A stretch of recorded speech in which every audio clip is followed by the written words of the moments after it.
Assalamualaikum warahmatullahi wabarakatuh.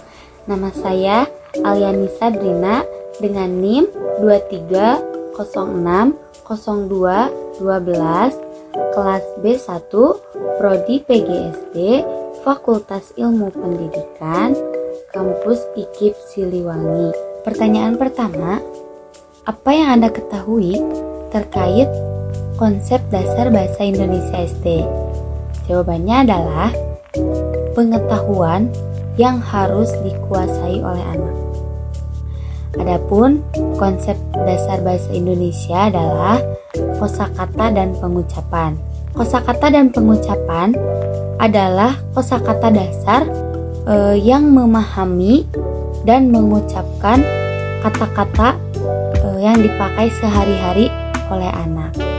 Kemudian ada pengenalan kalimat. Maksudnya adalah memahami kata dasar kalimat termasuk subjek, predikat, dan objek. Pengenalan tata bahasa yang sederhana agar menjadi kalimat yang benar. Membaca dan menulis. Pengembangan keterampilan membaca dan menulis melatih kefokusan anak untuk menulis cerita pendek atau teks yang sederhana. Pengembangan keterampilan menulis huruf serta kata-kata sederhana. Pemahaman teks. Pemahaman teks sederhana seperti dongeng dan cerita pendek. Pengenalan unsur-unsur narasi seperti tokoh, kemudian waktu, tempat, konflik, dan penyelesaian. Ada penggunaan kata benda yang dapat memengaruhi makna. Identifikasi dan spesifikasi. Kata benda dapat mengidentifikasi objek atau entitas kalimat tertentu. Penggunaan kata benda dengan jelas menentukan benda yang dimaksud. Kuantifikasi. Penggunaan kata benda dapat memberikan informasi tentang jumlah atau seberapa banyak dari suatu objek dan konsep. Kemudian pemberian warna atau karakteristik. Kata benda dapat digunakan untuk membentuk ciri untuk benda tersebut. Relasi dan hubungan. Penggunaan kata benda dapat menciptakan relasi atau hubungan antara kalimat dan objek. Misalnya, perbedaan antara anak dan ibu itu menciptakan satu keluarga. Penggunaan kata benda yang tepat dan kontekstual dalam kalimat dapat memberikan intonasi yang kaya dalam mendalam, membentuk struktur kalimat, dan merinci makna secara spesifik. Jawaban yang keempat, ada beberapa strategi yang dapat diterapkan, seperti konteks kalimat. Konteks kalimat di sekitar kata yang sulit untuk mencari petunjuk atau informasi tambahan yang membantu memahami maknanya. Sinonim dan antonim. Sinonim kata-kata yang memiliki makna yang serupa. Antonim kata-kata yang memiliki makna berlawanan. Kata yang sulit dapat membantu memperjelas maknanya. Jawaban nomor 5, siswa dapat menyusun kalimat yang tepat dan paduan dengan menggunakan jenis kata hubung dengan memperhatikan beberapa prinsip tata bahasa. Ada langkah-langkahnya, seperti pahami jenis-jenis kata hubung. Berbagai jenis kata hubung seperti dan, atau, tetapi, sehingga, dan lainnya. Pahami perbedaan fungsinya dan hubungkan dengan kalimat. Pertimbangan hubungan logis. Pilih kata hubung yang sesuai dengan hubungan logis antara ide atau informasi dalam kalimat. Misalnya, dan digunakan untuk menyatukan ide positif, sementara tetapi menyatakan kontras. Perhatikan urutan kalimat. Pastikan urutan kalimat sesuai dengan arti yang ingin disampaikan. Kata hubung seperti sebelum, sesudah, dan ketika membantu menentukan urutan waktu atau kronologis. Dengan memberikan jenis kata hubung, konteks, dan fungsinya, siswa dapat menyusun kalimat dengan menggunakan ide dengan jelas dan efektif sehingga kalimat tersebut menjadi benar. Dan nomor 6, variasi dialek dalam bahasa Indonesia dapat memainkan peran yang signifikan dan pemahaman antar pembaca dari berbagai daerah. Ada beberapa peran dan dampaknya, seperti pengenalan identitas regional, mencerminkan keragaman budaya dan identitas regional di Indonesia. Ini membantu pembaca mengidentifikasi asal daerah pembicara atau penulis. Keberagaman kosakata dan pengucapan dapat memperkenalkan variasi dalam kosakata dan pengucapan antar daerah. Pembaca perlu memahami perbedaan ini untuk dapat mengerti makna yang dimaksud. Penguatan budaya lokal. Penggunaan dialek dapat menjadi sarana untuk mempertahankan dan memperkuat budaya lokal. Ini dapat menciptakan rasa kebanggaan terhadap warisan budaya setempat. Jawaban nomor 7. Pilihan kata dan gaya bahasa dalam sastra anak mencerminkan budaya melalui beberapa cara yang mendalam.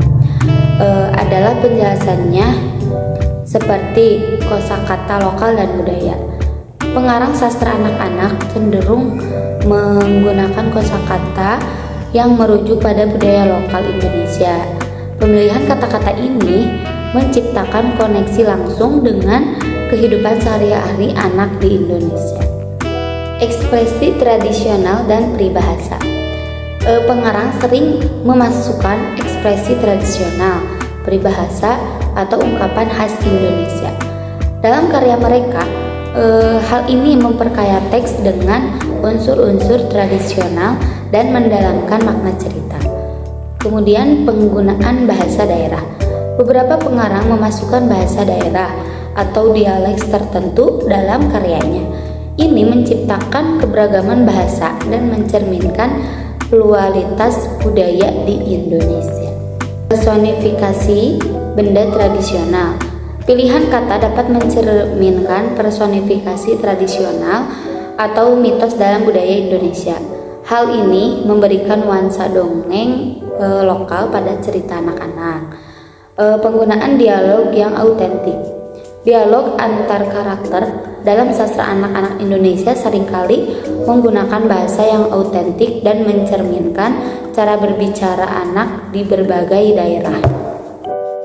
Pilihan kata dan gaya bahasa dalam sastra anak Indonesia bukan hanya sekadar alat untuk menyampaikan cerita, tetapi juga merupakan medium yang kuat untuk menyampaikan dan merayakan keberagaman budaya yang kaya di Indonesia. Pemilihan bahasa dengan bijak dan memperkaya pengalaman literasi anak dan memberikan wawasan tentang kekayaan budaya bangsa. Jawaban nomor 8. Penggunaan bahasa formal dan informal dalam sebuah teks mencerminkan gaya dan nada yang berbeda, disesuaikan dengan situasi atau tujuan komunikasi. Ada perbandingan dan penjelasan situasi di masing-masingnya. Bahasa formal, ciri-cirinya, struktur kalimat yang lebih kompleks dan formal, penggunaan kata-kata teknis atau istilah khusus, pemilihan kata yang lebih baku dan resmi, penghindaran penggunaan kata atau frasa yang selalu santai, kemudian situasi yang sesuai. Di surat resmi dan bisnis, contohnya surat lamaran pekerjaan, surat resmi pada mitra bisnis, alasannya menunjukkan profesionalitas dan keseriusan. Bahasa informal, ciri-cirinya struktur kalimat yang lebih sederhana dan akrab, penggunaan kata-kata yang umum dan santai, pemilihan kata yang lebih resmi, kehadiran singkat atau bentuk kontraksi, situasi yang sesuai percakapan sehari-hari. Contohnya, percakapan dengan teman, keluarga. Alasan menciptakan suasana santai dan akrab. Situasi formal membutuhkan kehati-hatian dan kesopanan dalam penyimpanan pesan.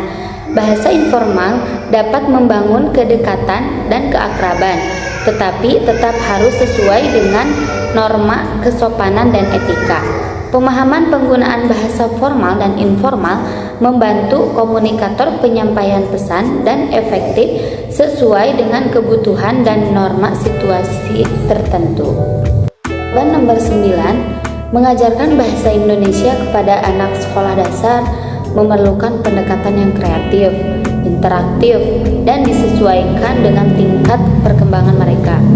Ada beberapa cara dapat membantu dalam mengajarkan bahasa Indonesia untuk anak sekolah dasar, seperti pendekatan bermain di aktivitas kreatif.